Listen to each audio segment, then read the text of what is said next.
The livelihood of a community in the Hambanthota district that has traditionally been engaged in producing pottery was completely washed away by the tsunami disaster.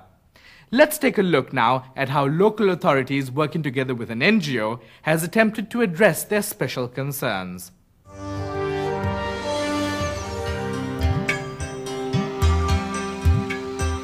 Clay pots are commonly used for cooking in kitchens across Sri Lanka.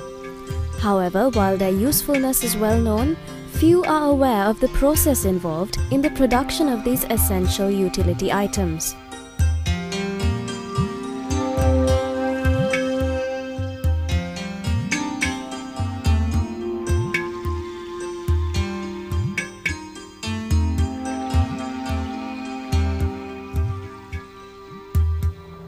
In a village in the Kalalava area of Hambanthota, a community that has long sustained the traditional pottery industry was not spared the impact of the tsunami of December 2004.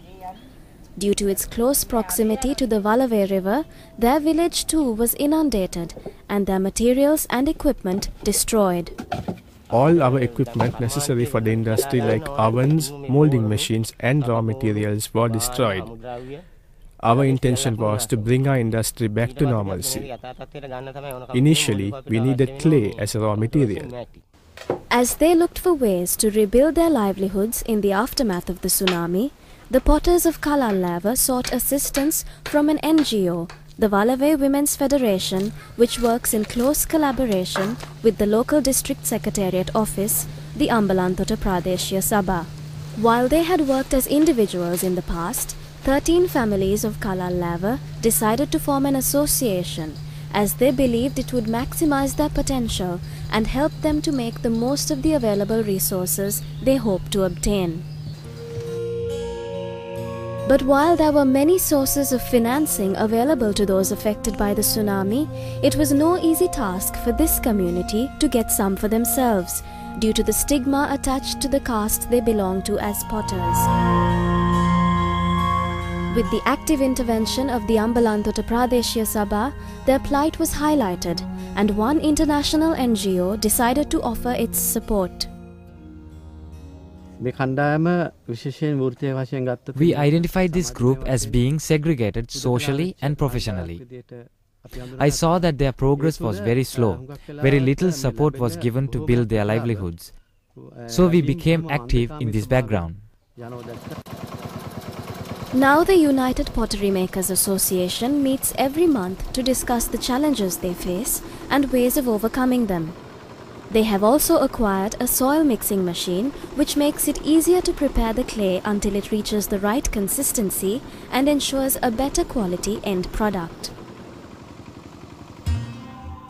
The traditional method of preparing the clay is also more time and energy consuming. The new machine has greatly improved their workload and conditions. Members rent the machine for a nominal fee, thereby generating additional revenue for the association. Before the tsunami, we used to mix clay using our hands and feet, and we had to remove the stones manually. Today, we have machines that enable us to do all this without much exertion. Earlier, it used to take about 2 days for us to smoothen the clay, but now it only takes about 45 minutes. Therefore, we can use the extra time for production.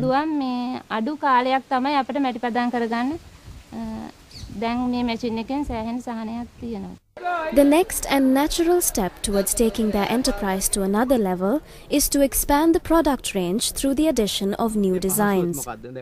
They also realize that they must improve their sales and marketing approach, and for this they hope to get the continuing support of the local authorities to identify a suitable sales point for their products. If we have the financial ability, we can collect the pots to one central point. The manufacturer can hand over the pots to the association, which will in turn sell the pots. This will generate revenue for the association as well as bring in income for the producers. They do not have a place to sell their pots, so we have to talk to the local council and arrange a place where they can sell their products. Not only did the Potter community of Kalalava rebuild their means of livelihood, but they managed to significantly improve their situation.